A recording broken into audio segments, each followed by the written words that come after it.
morning, everyone. I can see people are flooding in. So as we get started, I just want to welcome you to Mornings on Main. We have an exciting Mornings on Main for you today. We're going to be on the topic of storytelling for Main Street success.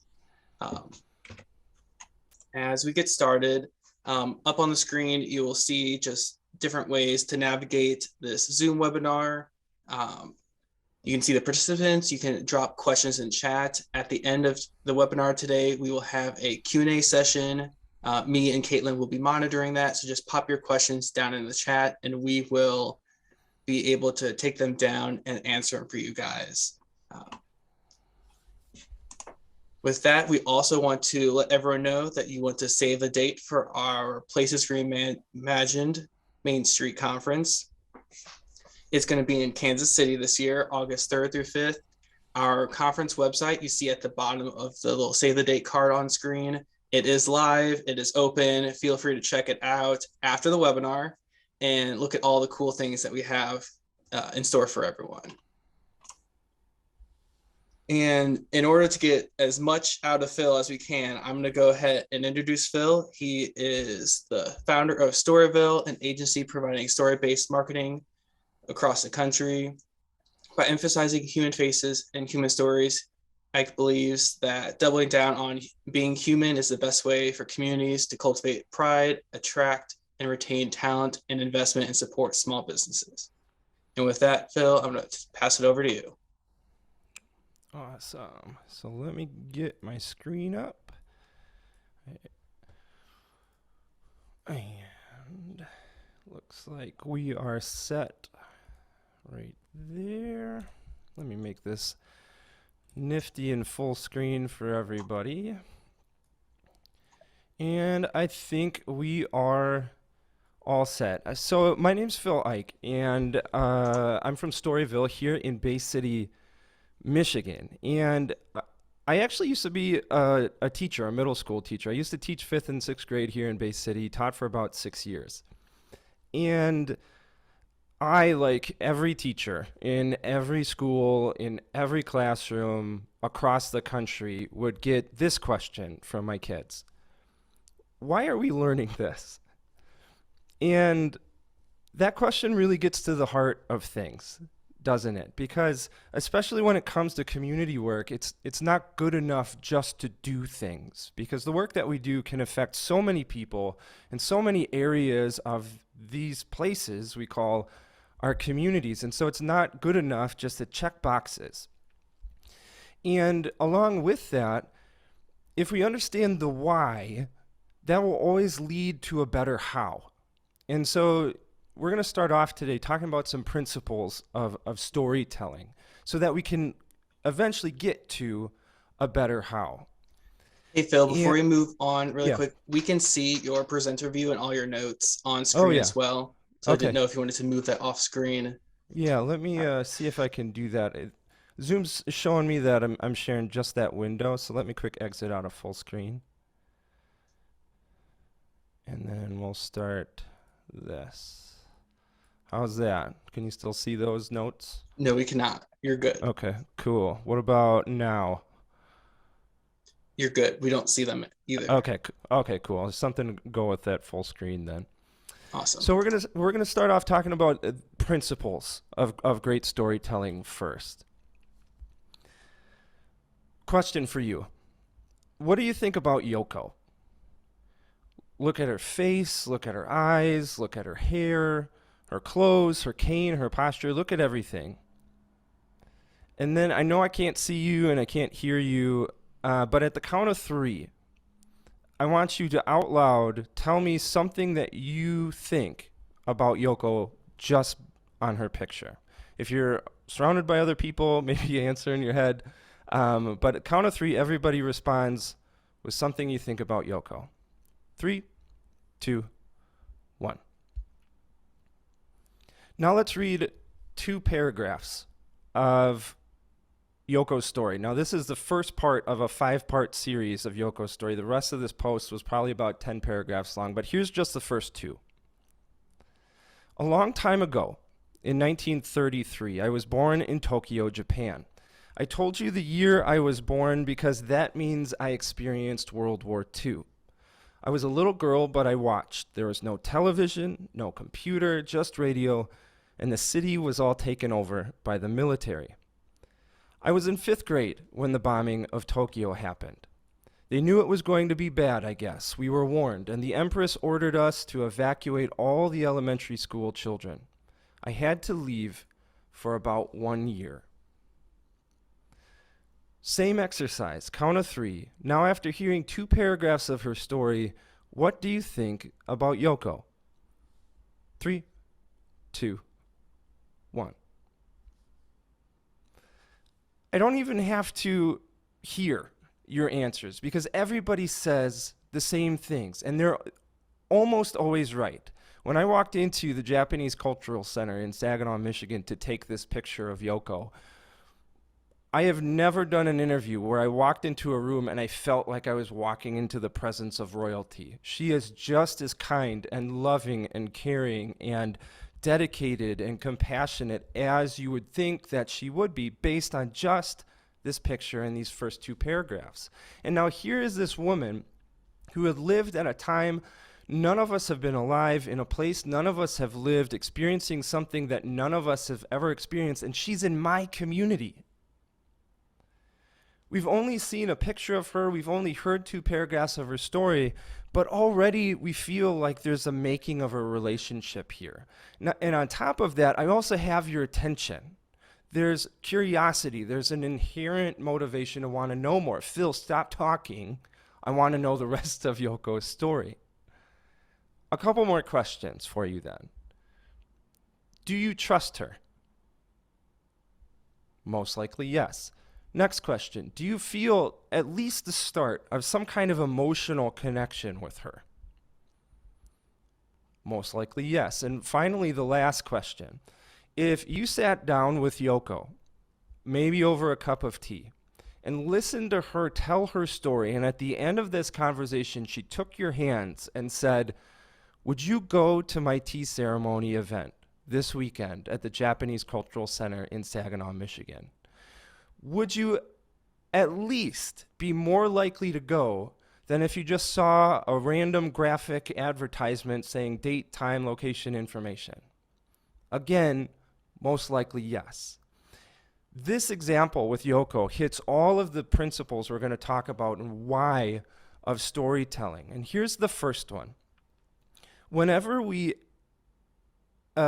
post something on social media, whenever we say something like, support local businesses, go to this event, be more engaged in your community, participate in local politics, what we're really doing is we're asking people to take action. And in order to take action, that always requires some kind of spending of resources. It could be time, money, energy, usually a combination of all 3. Now, there's usually an exchange involved, right? I give $15 to the pizza guy, and he gives me a pizza in return. But that initial action is me handing over some of my monies, handing over some of my time, my dinner slot. It's got to be good because I've got an hour to eat this pizza. And so we're asking people to take action. Now, us as being on the inside, as community leaders, we get it already. We understand why it's important to support our local businesses, our main streets, the rest of our community, be engaged, politics, things like that. And so we get it, and we think that this is just automatic. And I don't mean this in a disparaging way, but that we almost, in a way, feel like we can just tell people to do something and they'll do it. Support local businesses. Why would you not? Why would you not want to give the local pizza guy $15 as opposed to a chain? Or why would you not want to buy your shovel from the 100-year-old hardware store as opposed to Home Depot? And so here's principle 1, that there are prerequisites for action. In order for us to do something, boxes and steps have to be taken. Step 1, we have to capture someone's attention. Step 2, we have to create a sense of trust. Step 3, demonstrate the value. And step 4, make a call to action. And I'll break these down quick for you. Number 1, is so important, because if we don't have somebody's attention, we don't exist in their mind. Again, I'll take an example of a social media post, advertising for an event. If nothing about that post captures somebody's attention in a split second, they're going to keep scrolling. And if they keep scrolling, they don't see any of the information, they don't see the value of attending this event, they won't go, because this event doesn't exist in their minds. And so step one is always capturing attention. And attention is a resource just like money, just like jobs, just like anything.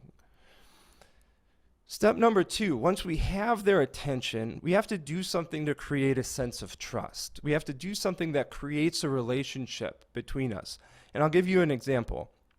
Imagine that you're not at this webinar and you're just walking around your main street, and I come up to you. You don't know me, you've never seen me before. I look disheveled, I look kind of creepy, I kind of come up to you and I walk straight up in your face and I say, I think you should tell people stories on the internet. You're not going to believe anything that I'm saying because you don't trust me. You don't know who I am. You don't know why I'm saying it. Is there an ulterior motive here? There's no trust. And so you're going to walk away and you're not going to listen to what I have to say. You might think that you're here at this webinar right now because you want to hear about storytelling. And that's not true. Before that, you're here because you trust that you are going to hear something that brings value to your life. Maybe you want to be a better community storyteller and have no idea how to start. Maybe you already are and are looking for some tips. And so you have to trust, number two, that I'm going to give you something of value, and that's step number three. Without the feeling of trust and without the demonstration of value, nobody's going to go to your event. Nobody's going to support your local business. We think it's obvious because we get it. Most people in our communities don't. And then after you have checked all of these boxes, step 1, 2, and 3, then you can make a call to action, which is go to my event, support this local business. It doesn't mean that people are actually going to do it. It just means that your chances that they will are considerably greater than if you just said, you should go to this event at the Japanese Cultural Center. It's at 7:30 p.m. Let's dive into step number 2, this idea of trust. And that leads us to principle 2. And I know this is blowing people's minds. Humans are more important than things. I mean, it makes so much sense. You go to any community in the country and you say, what's your most valuable asset?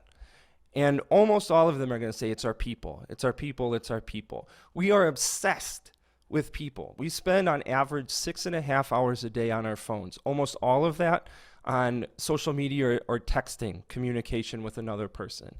80% of everyone is active on social media. Will Smith does something and the world completely melts down.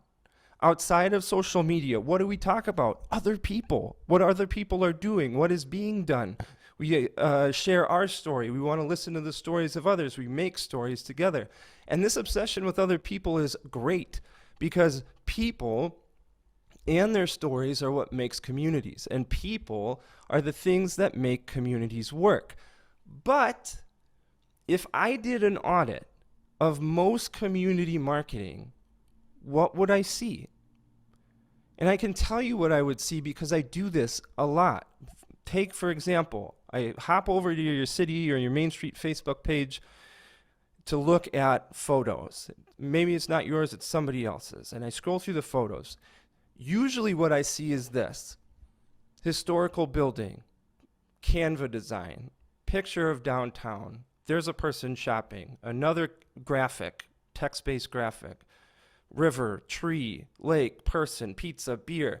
A vast majority of the images and the messages that we send out into the world are things. And I understand why that happens. And again, I'm not trying to shame anybody into this, but I'll tell you from my own experience, I understand why it happens because there's so many correlations between teaching and being a Main Street director or being a community leader. You're responsible for so many people. You're accountable to so many people. There's a nearly infinite list of work that has to be done. You're working largely independently with either no staff or very minimal staff with minimal funding. And so grabbing your phone and taking a picture of a historical building, one, that historical building's pretty nifty, and two, it's really fast and it's efficient. And I can say, okay, I've done marketing and now I have to go on to the next 15,000 things I have to do before Wednesday. But in doing that, what we're trying to do is capture people's attention with something that they don't really want to pay attention to. There's nothing inside of them that's saying, oh, I want to go on Facebook and look at 1,000 pictures of craft beer. That's not why people are there. People are on social media because they want to see other people. Or we inadvertently teach people to ignore us completely if we're not putting out messages that capture their attention and create connection and create a sense of trust and demonstrate value. What we're really doing is we're teaching people to ignore us. I don't have to listen to them because they don't really ever say anything that's interesting or valuable to me. And that's where we get to principle number 3. Nothing can happen without trust. I'll say it again because this is so critical. Nothing can happen without trust. Why? Well, if we go all the way back to our very first communities, every decision was a decision of survival. We didn't live on the grassy plains because the retail options were great, or we didn't move our community to the woodlands because the nightlife is simply better. We lived where we lived because that's where we thought we could survive. Another critical decision was who we surrounded ourselves with. Who could we welcome into our community? And so one of the most important decisions we had to make was, who do I trust? And then, how do I know who I can trust? And I have to be able to do that like this. I can't spend 2 years of time and resources figuring out, okay, I can trust Phil, because what if at the end of those 2 years, you can't trust me? You've wasted time, you've risked your existence, the existence of the entire community, trying to feel this guy out. And that's where this art of the first impression came in. Now, first impressions are not 100% accurate, but we get pretty close considering how much information we have. And you might think that this is really complicated, that there's so many different kinds of people with infinite number of personalities and characteristics and all of these things, and then you combine all of those, and it's got to be complicated to create this sense of trust. But it's not. There's two primary characteristics that determine whether or not we can trust people. And what's fascinating is that they're still true today, and that they also translate to businesses, brands, and places. And those two characteristics are warmth and competence. Warmth, is somebody friendly? Are they looking out for my best interests? Is somebody competent? That means, could they give me something of value? Do they have a resource that I don't have? Or do they have knowledge or a skill that I don't have that I could benefit from if we have some kind of relationship? And now we have to display both in order to create trust. If we just do one and not the other, that doesn't create a trusting relationship. And it's for sure not a relationship that people are willing to take action, that kind of transformative action that we want people to take within our main streets, whether it's supporting a local business or something else. And I'll give you an example. My neighbor Joe, friendly guy. I don't talk to Joe a whole lot except for when we go out and get mail at the same time. And I say, hey, Joe. He says, hey, Phil. We ask each other about our kids, and then we go back inside. I don't think about Joe again unless I force myself to, or unless I see him out my window. Why? And this is so crazy to me. Your brain consumes 20% of your calories every single day. You'd think it'd be your heart or your muscles or things like that, but it's your brain using almost a quarter of your total energy every day. But your brain has to survive. Every single day, we see on average 5,000 ads. At the end of this week, you will have consumed more total information than the average person would have over their entire life 200 years ago. So it can't spend energy, its resources, its limited resources, on things that don't have value. And so it physiologically shuts off any thought about Joe. Because yes, he's friendly, but he doesn't give any sort of value to my life, or at least my brain says that. And so I don't think about Joe again. On the other side, if somebody's just competent, let's say that somebody's rich, but they're not friendly, same thing happens. The brain says, well, they do have resources that I could use and could benefit me, but they're not very friendly. So the chances of them sharing those resources with us, not going to happen. And so let's not spend time thinking about them. And that's why warmth and competence, displaying warmth and competence in our communities is so critical, is because that's what leads to this creation of trust, which leads to a relationship that creates action. So now you're probably thinking, well, how does a community, a city of bricks and stone and businesses, all of these things, communicate trust, communicate warmth and competence? And it's through human faces and human stories. The human face.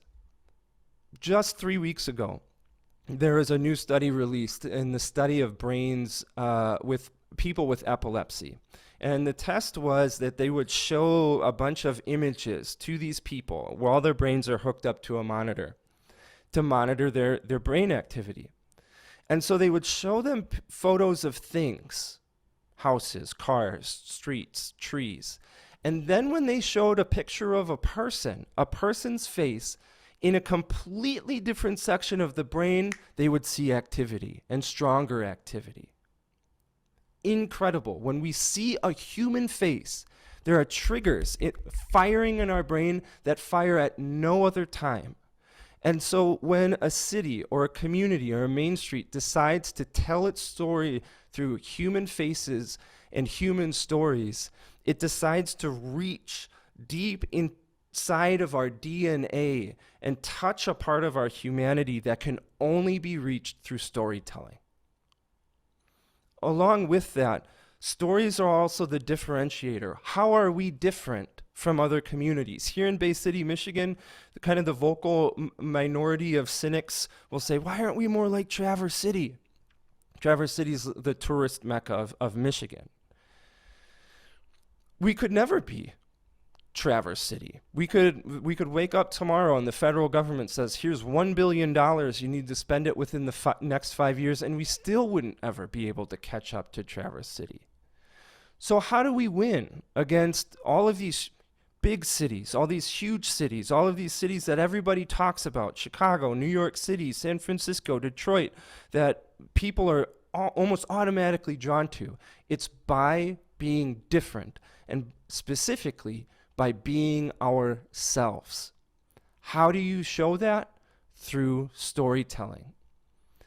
There could be, and there probably is, considerably bigger, more well-funded cultural centers across the country. But do you know where on the entire face of the planet is the only place that you could go talk to Yoko sitting next to her and drinking green tea? It's in Saginaw, Michigan. That's the differentiator, and that's the value. This is the only place that I could go talk to her. You can get pizza anywhere, but this is the only place in Manning, South Carolina, that you can eat pizza from this man because he's here. And that becomes the differentiator. Next, it also provides proof of value in that, and I mean this in the best way, you are paid as Main Street professionals or community leaders, you are paid to say good things about your community. I can say, Bay City is the place to be. And a fair amount of the population is going to say, well, yeah, you're paid to say that. So the proof of value comes when the pizza guy, Kevin Novellino, tells his story, and he says, I grew up in New York City on the East Coast with a diet of the best New York City pizza. And then I moved to Bay City, and I couldn't find pizza like that anywhere. And so I decided to make it on my own, and that's Brooklyn Boys Pizza. Why are you going to eat Brooklyn Boys Pizza? It's not because Phil Eich says, hey, you should eat his pizza, it's really great. It's because of Kevin's story. This is the only place in a 50-mile radius that you can eat pizza made by somebody who grew up on New York-style pizza. Proof of value.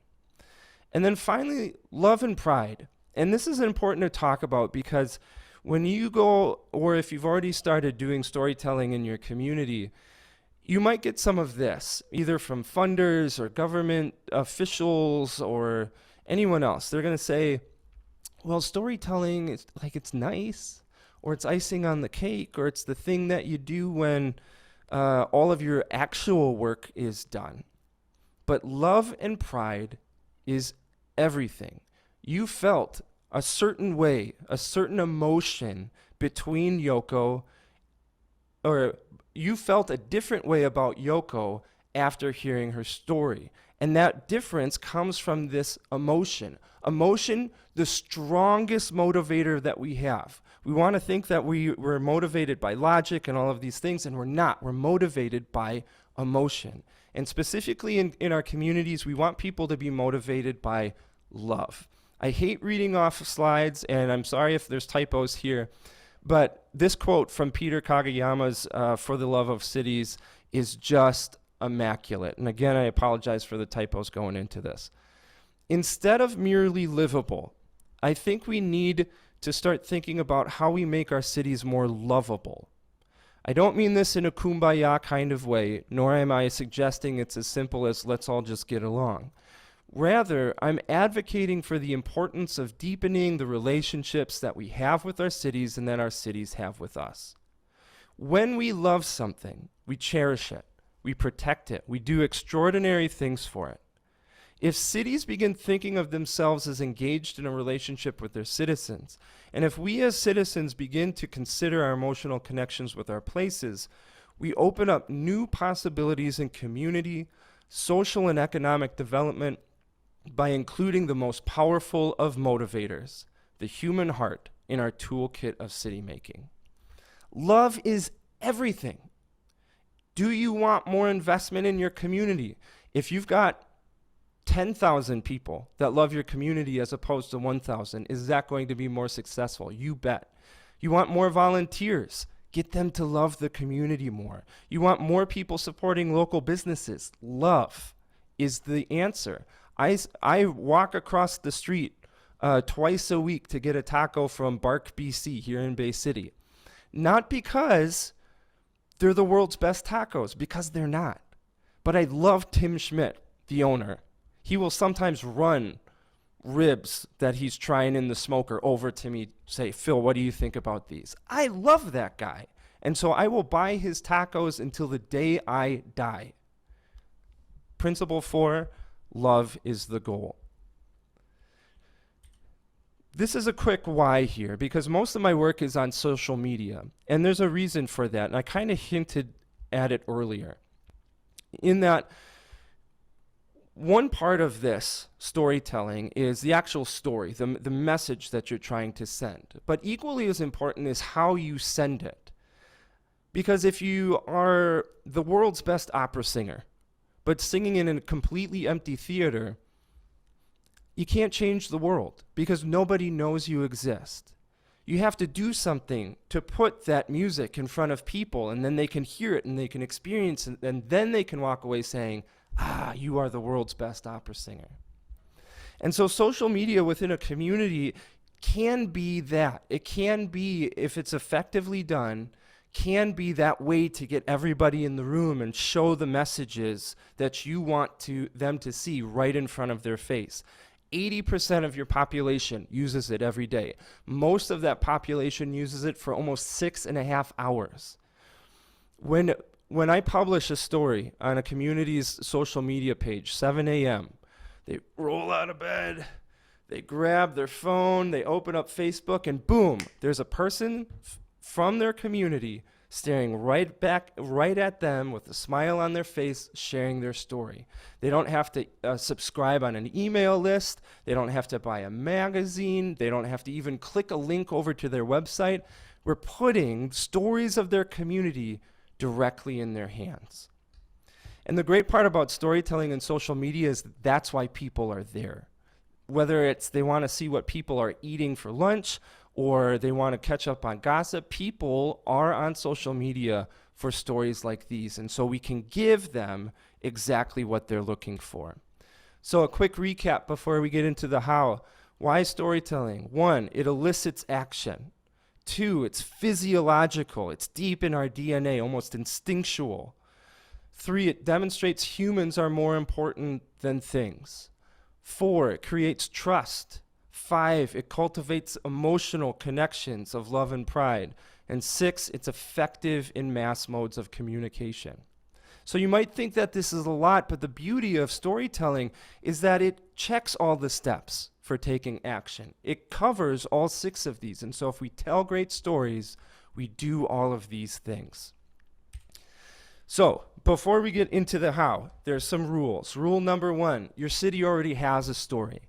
If you try to manipulate the perception of your community into something that it's not, people are either not going to engage with it because it feels untrue, or it's going to blow up in your face. And you're going to say, why are you telling only stories like this when that's not our community? So rule number 1, your city already has a story. So own your story and trust your people. Rule number 2, tell a good story, don't try to sell it. The story is the thing. You don't have to slap your brand and your logo all over pictures and photos and things like that, because that sends a trigger to our brain that says, oh, this is an advertisement. I shouldn't trust this. Every once in a while when I take a portrait for a client, typically in the corporate setting, I will take this great portrait and then I'll open up their Facebook page and they'll have their logo plastered all over this thing. Don't do that. Tell the good story. Don't try to sell it. Rule number 3, the less you, the better. So you want these stories to uplift others. You want them to be the focus. You don't want it to be the Phil Eich show. It's like every day I see Phil Eich's face on Facebook Live and there's another picture of Phil doing something. You want them to be the stars of the show. Rule number 4, believe that you have an infinite number of stories to tell. Whether you are a city of 2,000 or 200,000, you have a lifetime's worth of stories. If you are a city of 1,000, you could tell one story every single day for years. Infinite number of stories. Rule number 5, finally, believe that stories can change the world, because they can. If we change the perception and the relationship that people have with the community that is theirs as soon as they step outside their door in the morning, their world literally changes. If we make that a better place, if we cultivate these feelings of love and pride, their life will change. And that's the power of this storytelling. So Storytelling 101, here we go. Anatomy of a Storyville story. I do quote-based only stories. So imagine Humans of New York meet civic marketing. These are stories told in people's own words. And I'll get to the how of that in a second. And I do this for a couple reasons. 1, it's efficient. They give you the words. You don't have to be a great creative writer. 2, it makes sure that they are the stars of the show. It's not Phil's writing style that makes people read this. It's his words. It's Paul's words. It's Paul telling us his story. And then 3rd, keep in mind we're trying to create a human-to-human interaction. And so if I cut myself out as a third-person narrator and it's just Paul and his words talking to whoever's reading it, I cut out the middleman, and the chances for a legitimate human connection are considerably greater. First part of this story is the lead. This is where you got to get people's attention. Remember step 1. If we don't capture their attention, we don't have anything. And so you've got to do something to make them want to keep reading. And that'll be important when we talk about editing in just a second. Keep it nice and short. Don't make it a wall of text. Aim for like a 3rd to 5th grade reading level. That's not because people read at a 3rd and 5th grade level, but that's the nature specifically on social media. We want something that's fast and easy to consume while still being punchy. And so blank lines are your friend, simple sentences are your friend, combining sentences, the delete key, which we'll talk about in a second, can be your absolute best friend. And then finally, the big finish. This is your last chance to create some kind of emotional connection. It's also the moment right before on social media somebody clicks like, or they share it, or they make a comment. And that's so important because if people do that, more people see this story. And that's a critical element to this.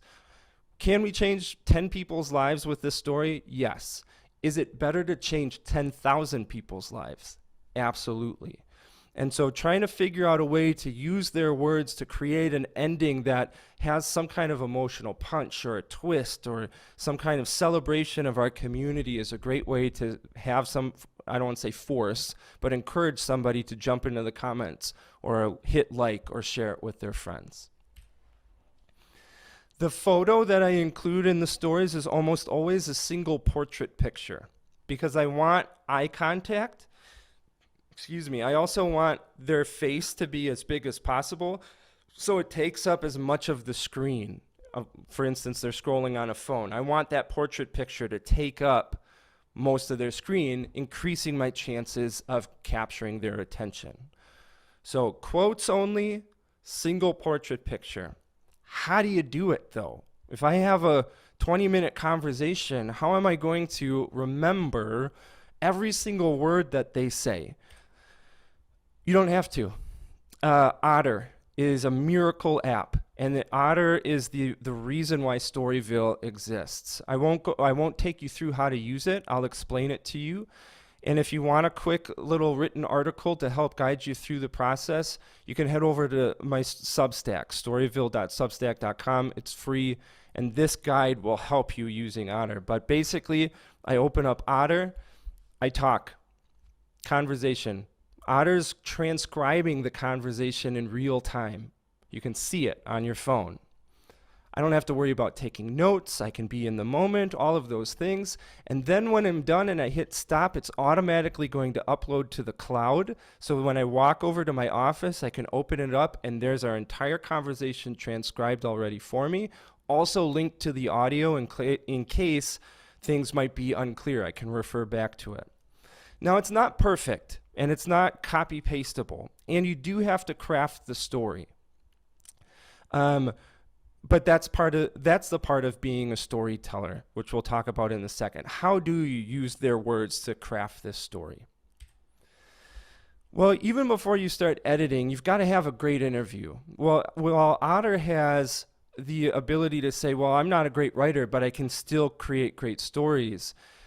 Now the trick becomes, how do I have a great interview? Well, here's a tip. Listen. Be curious. A lot of people want to go in with a 20-question list and say, now I ask this, now I ask this.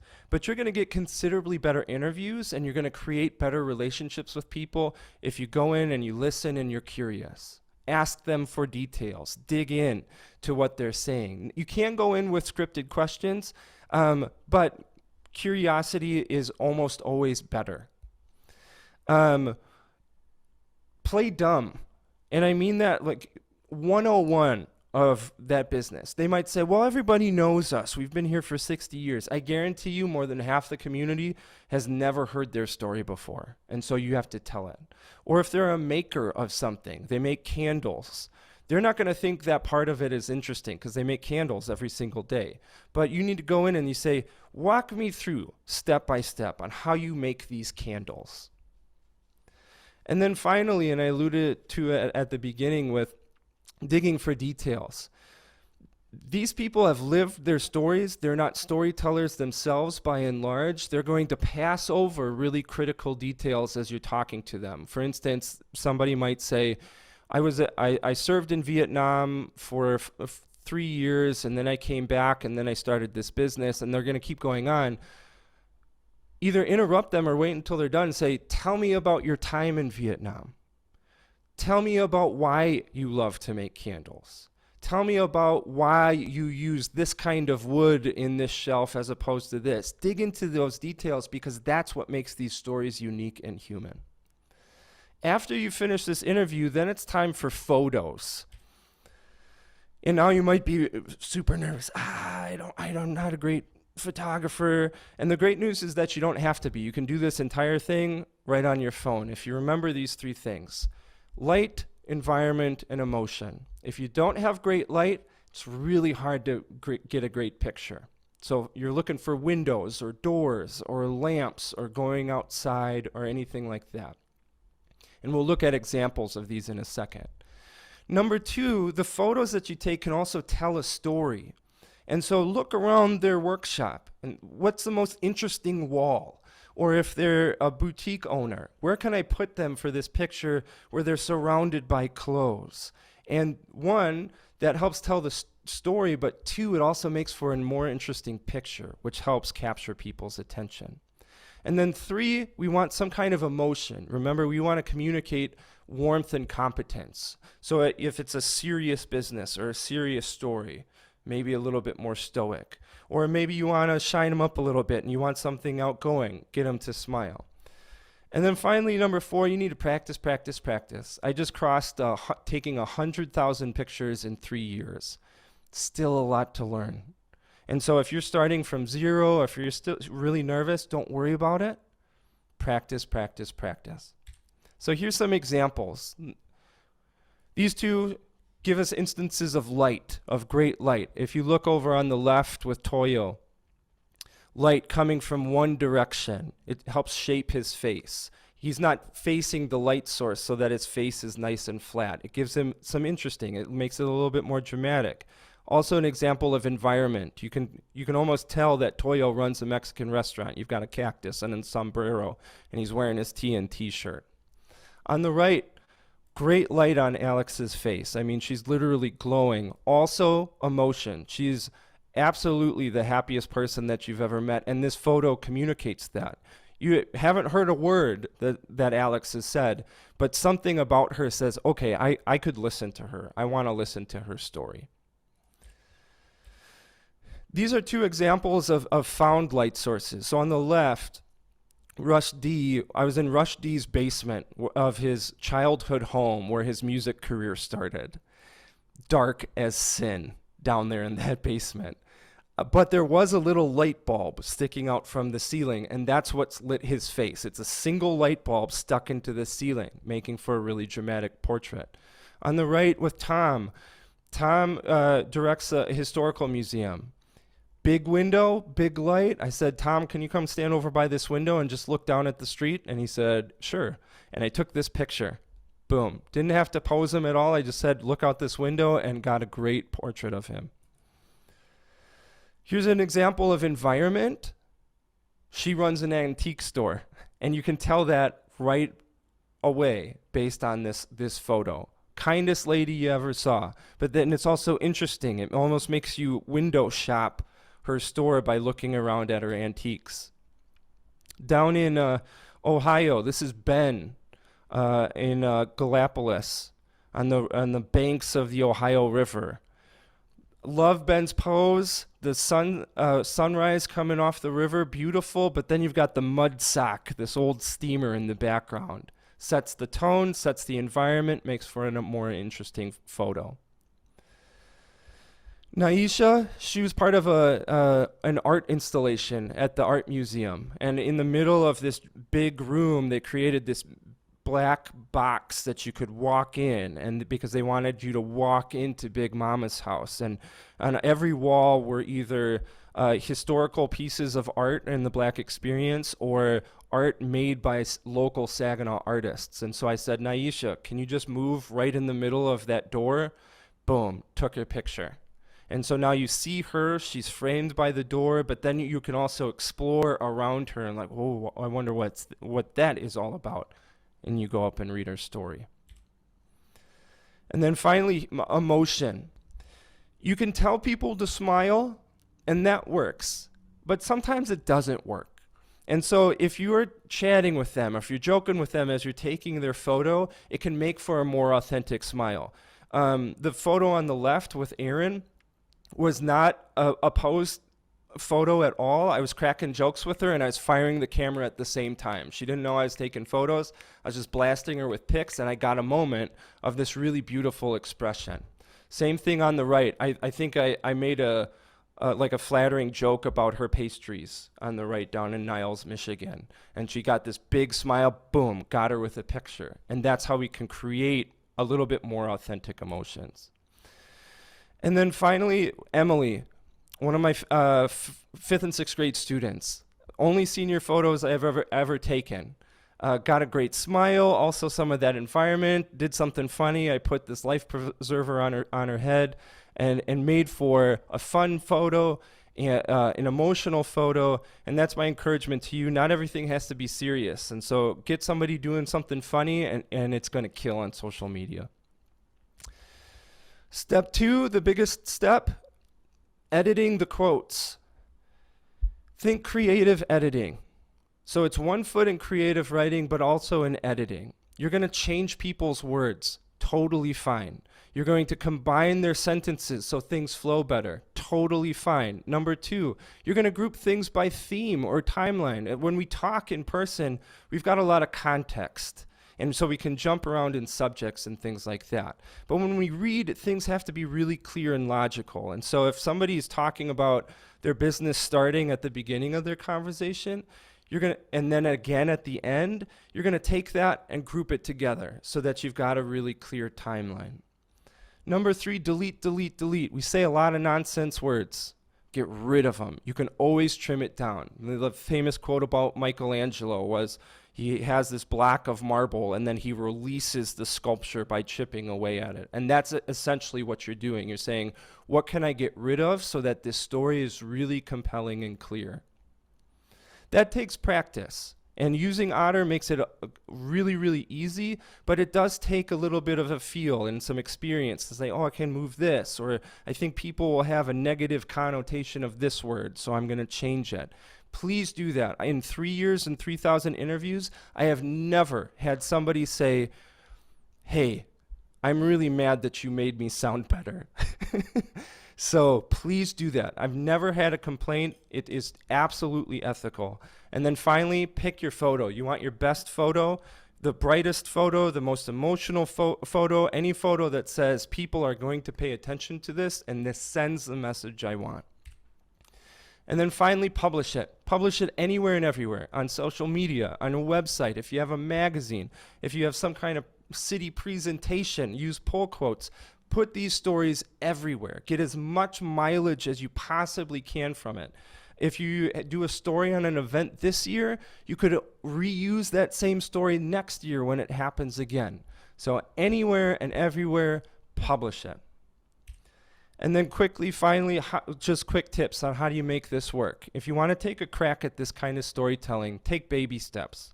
So don't go out and say, I'm going to be a storyteller and do a 60-minute interview, because it's going to be really intimidating. Go out and ask people the same 3 questions. Record their answers, clean them up a little bit, post them. Get into the habit, take baby steps. B+ work forever is better than A+ work almost never. You're not going to be perfect at this right away. I am not perfect at this right now, but we have to keep doing it. Every single day or every single week or every other week, whatever it is, but we've got to be consistent. So keep putting the stories out into the world. Spread the load. You might be the world's shyest person, but you're okay at taking photos. You're the photographer, and the person on staff who will talk your ear off, they're now the interviewer. Or maybe if you don't have somebody on staff, there's somebody from the community that you can contract with. A local writer or somebody who's kind of a budding storyteller. Get their help in some way. Spread that load. And then commit to the long term. The magic really happens at that 6 month mark, at that 12-month mark, at that 3 year mark, when this becomes the lifeblood of your community and how you get to know yourselves and how people outside the community get to know you. And so, yes, you will see results right away on your very first post, but 10 posts, 50 posts like this is really where the magic's going to happen. Here's some quick information. If you got questions about this, I know that it's quick and kind of short, the nitty gritty, but if you got questions about anything that you heard today, please send me an email. Phil, can you give me a tip about editing? Phil, I'm doing storytelling in my community, but some people are frustrated with how I'm doing it. Can you help me? Please send me an email and I'll try to help you as best I can. I'll also drop that in the chat if I have chat. Yeah, I do. Well, thank you so much, Phil. That was phenomenal. As we move into our question and answer, I just want to ask everyone to give a round of applause to Phil for a great webinar that we just listened to. One of the first questions that we got was about photo releases. Can you talk to us about a little bit of your process on how you do photo releases, if you do, and some of the details on that? Yeah, for photo releases, I only ever use photo releases for folks that didn't show up to get their photo taken. So somebody that is shopping at the boutique, I'll just have them on hand, or you can even have a digital copy, and say I'll approach them and say, hey, I'm doing a story for Bay City Main Street or Manning Main Street. Would you mind if I take your photo? They're probably going to say no.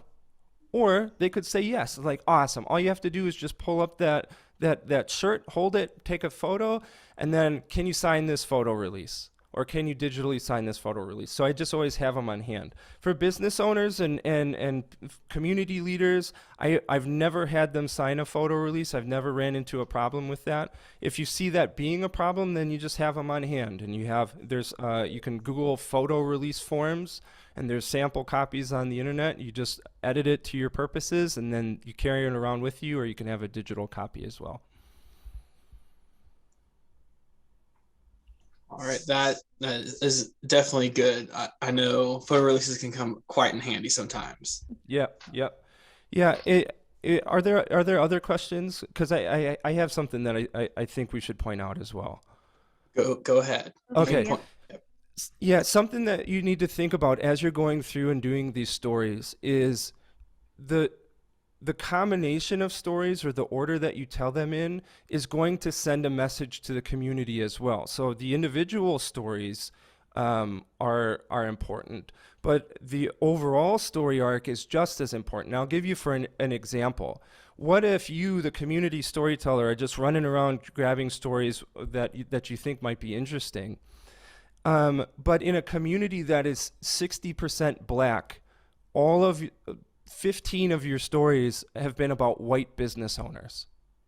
The stories are really great and they're so important to the community, but as people start following along, just the selection of stories communicates a message. And so when you're selecting the stories, you have to think about things, and I see Benjamin's question, how do you determine what stories to tell? Think about what kind of stories are they? Are they business owners? Are they nonprofits? Are they government officials?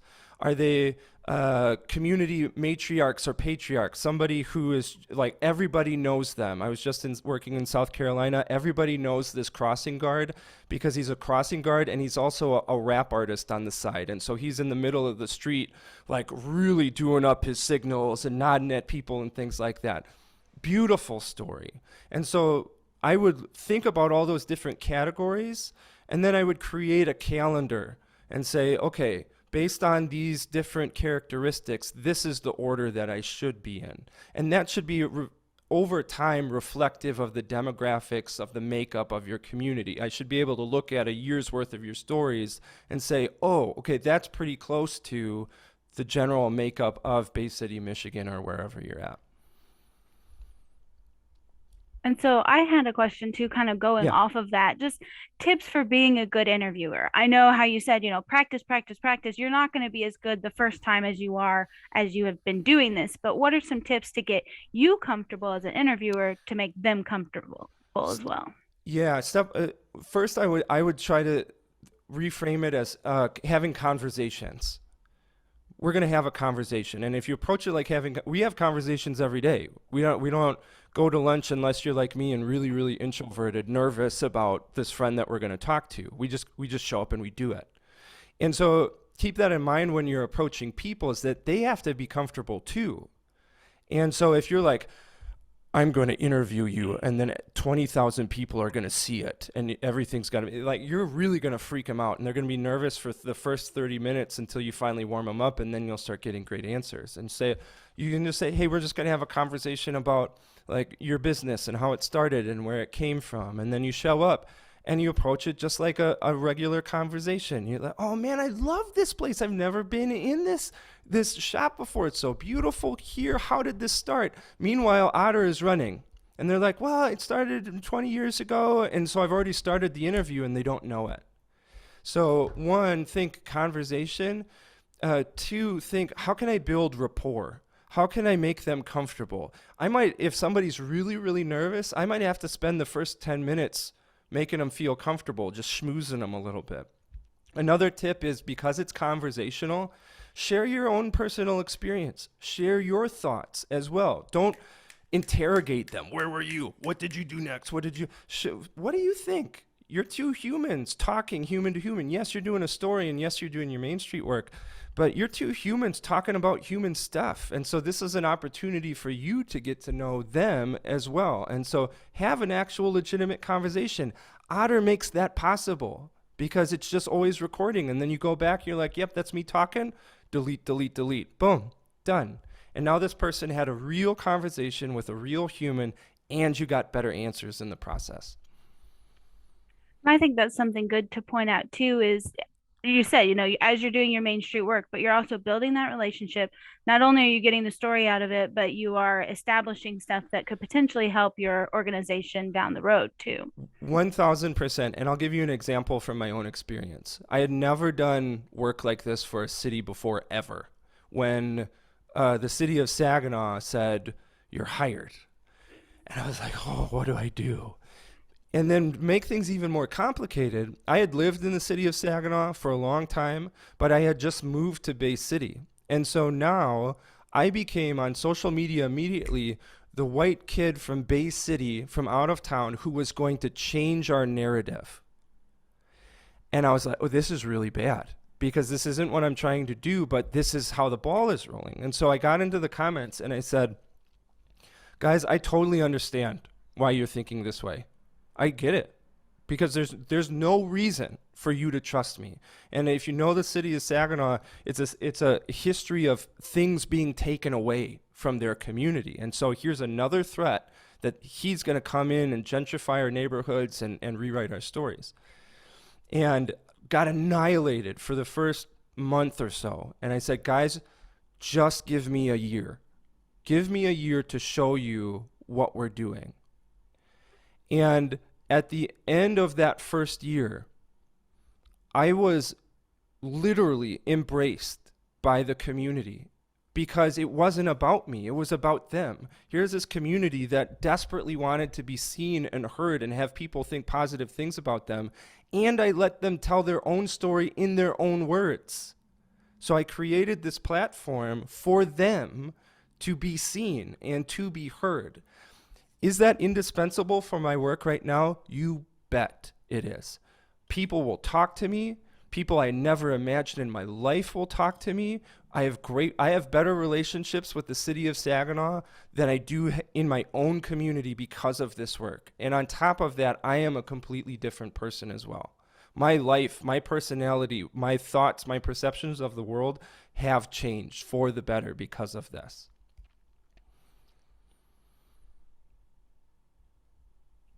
We just had a question come in, and I think we'll make this the last question. Okay. I'm just gonna go ahead and read it. What are you in? How to sell this / monetize it with a city? How to charge for storytelling? That is a difficult question, because it all depends on what depth of storytelling you're doing.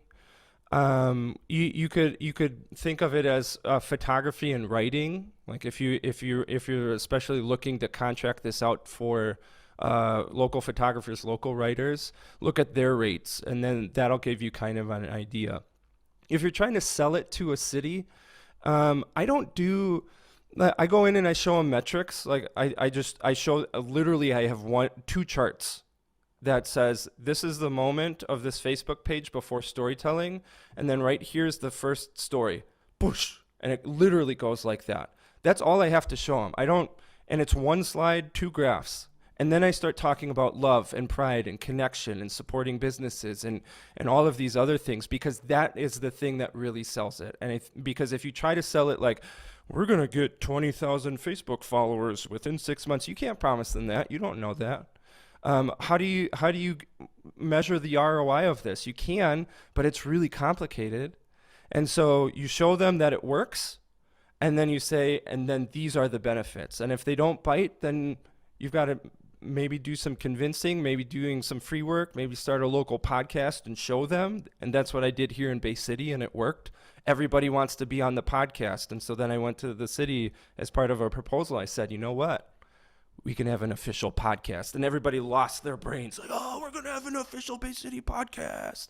And so that might, if it's a hard community to convince, you might have to do some examples first. Three stories, 5 stories, have them blow up on social media.